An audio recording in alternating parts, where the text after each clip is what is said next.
नमस्कार, मैं उकाज मिश्रा। स्वागत है आपका एनएल लाइव। नजर डालते हैं हिमाचल प्रदेश की मुख्य खबरों पर। देश विदेश से पहाड़ों की रानी शिमला घूमने आने वाले सैलानी कुछ साल बाद परवाणु से रोपवे के जरिए कुछ ही घंटों में पहुंच सकेंगे राजधानी।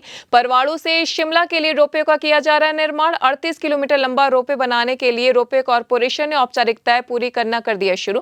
प्रोजेक्ट पर करीब 6,800 करोड़ रुपए का खर्च आने का है अनुमान। कॉर्पोरेशन के मुताबिक इसके लिए चिन्हित कर ली गई है जमीन और सर्वे भी कर लिया गया है पूरा।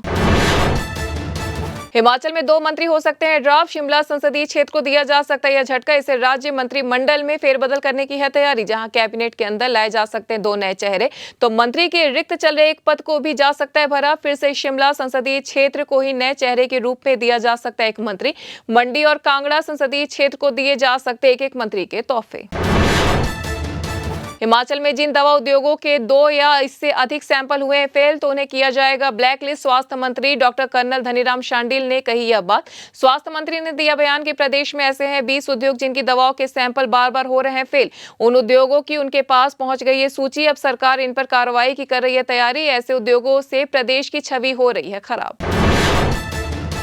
अपने 2 साल के कार्यकाल को बिलासपुर में धूमधाम से मनाने की तैयारी करी हिमाचल सरकार। मुख्यमंत्री सुखविंदर सिंह सुक्खू ने शिमला से वर्चुअल बैठक कर समारोह की तैयारी का किया है जायजा।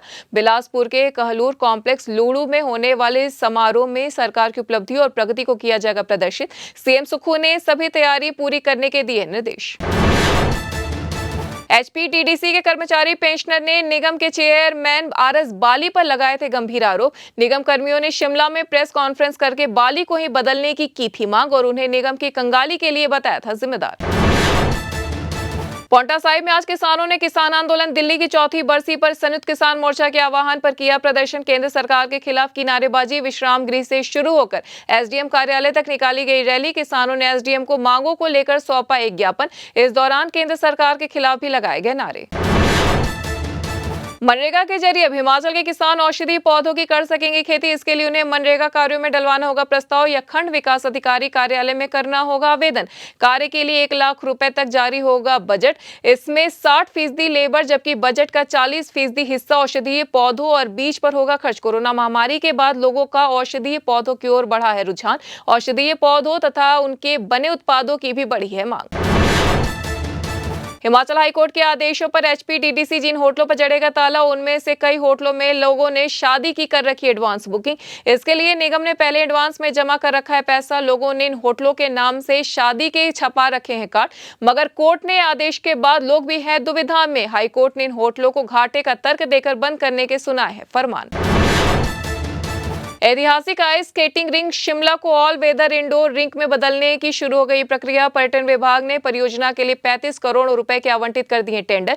रिंक न केवल स्थानीय लोगों बल्कि पर्यटकों और पेशेवर स्केटिंग प्रतियोगिता के लिए भी बनेगा आकर्षण का केंद्र। रिंक को ऑल वेदर बनाने के लिए परिसर का किया जाएगा निर्माण। बीते दिनों बर्फबारी के बाद हिमाचल के कई क्षेत्रों में बढ़ गई है शीतलहर। कई स्थानों पर न्यूनतम तापमान में गिरावट से बढ़ गई है ठिठुरन। ताबो का न्यूनतम तापमान इस सर्दी के सीजन में पहली बार गिर गया है -10.4 डिग्री सेल्सियस तक। 3 अन्य स्थानों का न्यूनतम पारा भी चल रहा है माइनस में। शिमला के न्यूनतम तापमान में भी दर्ज की गई है भारी गिरावट। तो ये थी हिमाचल प्रदेश की अब तक की मुख्य खबरें। ऐसे तमाम खबरों से जुड़े रहने के लिए देखते रहिए एनएल लाइव।